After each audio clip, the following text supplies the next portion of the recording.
The sun was high over Ridgeway High School, its bright rays cutting across the football field where the cheer squad practiced, the sound of laughter and sneakers squeaking on the court filling the air. But not all of it was friendly, most of it was directed at one girl standing slightly apart from the rest, a tall, lean figure with sharp eyes and a ponytail so tight it looked like a helmet. Her name was Hailey Carter, and she was the daughter of Master Sergeant Daniel Carter, a man who had served 3 tours overseas and knew combat like he knew the lines of his own palm, a man who had taught his daughter lessons most kids never even dreamed about, lessons in awareness, discipline, strength, and self-control. But here, in the arena of high school life, those skills were invisible to the girls on the squad who saw her as the weird quiet one who didn't gossip, didn't wear the shortest skirts, and didn't flirt with the quarterback. At the center of the cruelty was Tiffany Blake, the blonde captain of the cheer team, with a smirk as sharp as her high kicks, who found it entertaining to poke at Hailey's calm demeanor, making comments loud enough for the others to giggle. "Hey Hailey, you practicing for the army instead of cheer again? Or careful, your face might crack if you smile." And every time, Hailey would just give a small shrug,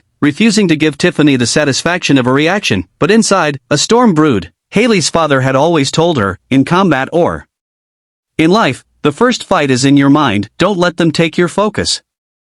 But this day, something shifted.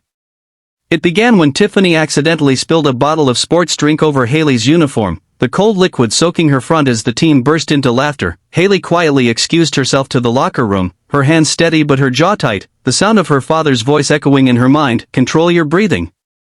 Measure your response. Strike only when you decide."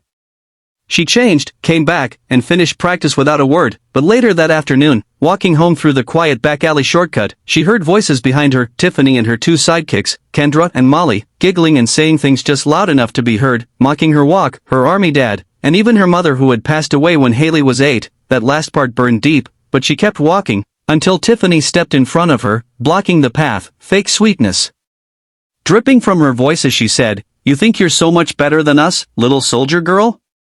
And that was the moment Hailey decided to stop absorbing and start responding. She remembered the drills in the backyard, her father teaching her how to shift her weight, read body language, and end a confrontation before it escalated. She didn't raise her voice, she didn't threaten, she just said, "You don't want to do this." Her eyes locked on Tiffany's, and something in that tone made Molly step back, but Tiffany, too stubborn to back down in front of her friends, shoved Hailey's shoulder.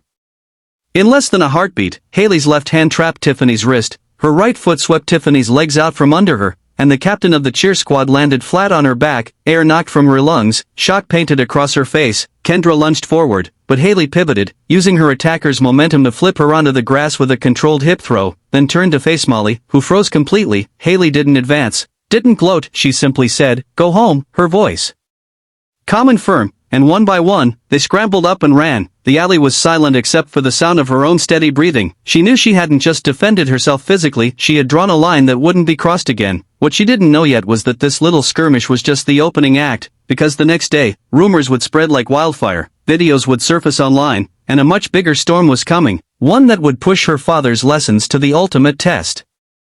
And show the whole school exactly what kind of fighter Hailey Carter really was. And if you're ready to see how far she's willing to go, then make sure you subscribe right now so you don't miss the second chapter, because things are about to explode in a way no one in Ridgeway High will ever forget.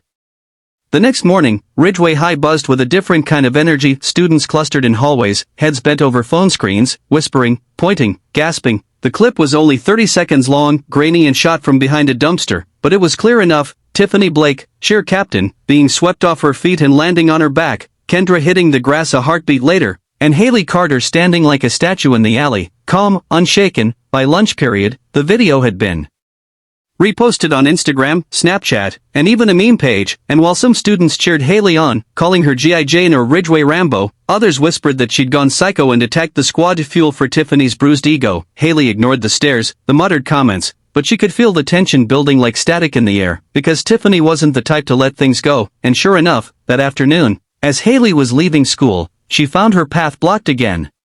This time not by 3 girls, but by 6, all wearing smug, determined looks, phones ready to record. Tiffany stepped forward, her lip curled into a sneer. "Ready for round 2, soldier?"